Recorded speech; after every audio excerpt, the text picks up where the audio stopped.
Primary elections held in 5 states yesterday. Georgia featured the most action.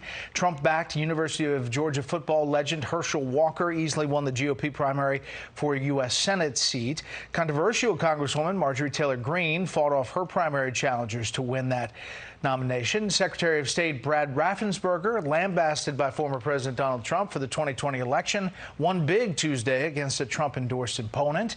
And Governor Brian Kemp easily survived a primary challenge from former Senator and Trump favorite David Perdue.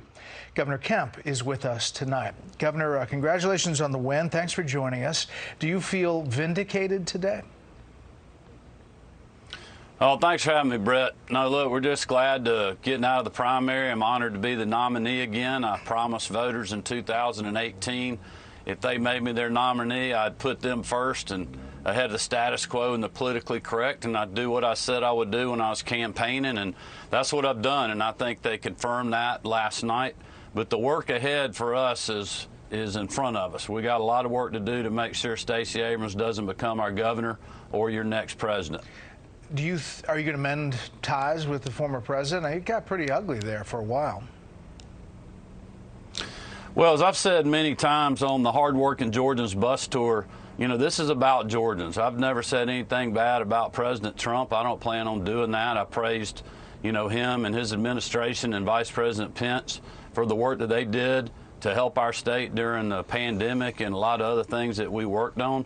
But this race and what I'm running for is to be governor of Georgia. You know, I'm concerned and was concerned yesterday with their endorsement, with their vote to be the nominee again. And I got to do that again in November. And it's my belief that all Republicans are going to come together to make sure that Stacey Abrams doesn't win this race and that we keep Georgia moving in the right direction.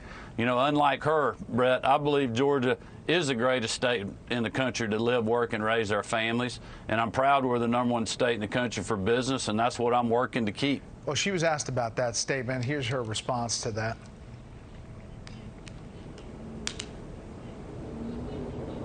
I think it was artfully delivered. My point was a point that I've made many times. There may have been a phrasing that I could have done better, but my intention and the reality is true. And that is Brian Kemp doesn't care about certain communities in this state. And she went on to defend that, saying, going right to the issue of guns and saying that your record on guns in Georgia is going to be a big part of this election. What do you think about what she said and that issue in your election upcoming? Well, she's trying to mask over what the real issues are in the state of Georgia, which is 40-year high Biden inflation. She criticized us sending $1 billion back to the taxpayers instead of wastefully spending it to help them fight prices at the grocery store. We suspended the gas tax for over 2 months to help lower the price at the pump, to help offset disastrous domestic energy policies. She criticized that. She wants to raise taxes.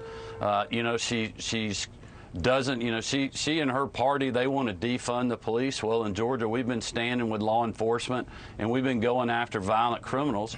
But we've also just passed a Mental Health Parity Act and a lot of other things to address issues that we have in our state. And that's what I'm looking forward to campaigning on, is my record, because I have one. And the record that she has is that she thinks she knows better what Georgians should be doing and the government than our own citizens, and that's what I'm fighting against. Governor, there are a lot of people looking at the issues, and you're right to say Democrats are behind the 8 ball when it comes to inflation and crime, even immigration in some places, in some states, maybe Georgia. Yeah. But on the issue of abortion, we could have a Roe v. Wade decision that affects some races. And on back to the guns, Georgia gun laws, you have permitless carry effective as of April 2022. It now generally permits any lawful weapons carrier to carry handguns openly or concealed in most public spaces without any background check or permit required. You know, in the wake of what happened in Texas, there's going to be a big push. Well, here. Brett, that's not correct. I mean, everybody's still got to follow the law when it comes to background checks. It's just that you don't have to have a piece of paper from the government to carry now. To carry, got it. So if they're saying that, that's not correct. And look, the Democrats and Stacey Abrams call this criminal carry. Well, I got news for them. The criminals already have the guns. They're the ones that are doing these terrible violent crimes, they're the members of the gangs that we're going after. What we're trying to do is give law-abiding citizens the ability to protect and defend themselves, because they're fed up. They're fed up with a lot of local politicians that won't allow their police to go after these people. Local prosecutors are not prosecuting these individuals and locking them up for violent crimes, and they have get-out-of-jail-free policies.